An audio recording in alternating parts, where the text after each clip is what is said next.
Okay, potassium iodide and hydrogen peroxide test number 1. It's 20 millilitres hydrogen peroxide, 0.4 grams of potassium iodide in 2 millilitres of deionized water. Okay, here we go. Oh, immediately there's a colour change. That seems like good. And there is bubbling, so I think it's actually working. Not as violent as I wanted it to be, but there we go. Bubbling. If I swirl it, it's a lot better. Okay, pretty good. Yeah.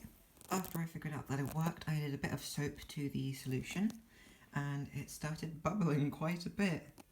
I think I don't have a big enough container. It's still going. It's a constant rate, which doesn't mean it's slowing down. Oh! Okay, I'm gonna do this over the sink. The rate seems to have slowed down quite a bit, so I think it's ending, but it's still being produced, so don't quite know how long it's going to go for. Next run I do, I might time, just as a little experiment, see how long it goes for.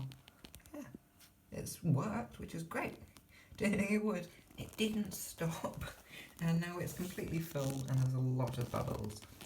I have noticed that if I touch it, it is actually quite warm, which is a little bit dangerous because I didn't think it would be exothermic, so if I try and scale up much larger, then it will heat up a lot more and I won't be able to deal with that as well. And I have noticed that it has started to leak out of the original container, the round bottom flask it was in. So it's a little bit unstable and difficult to work with. But it did work, which is terrifying.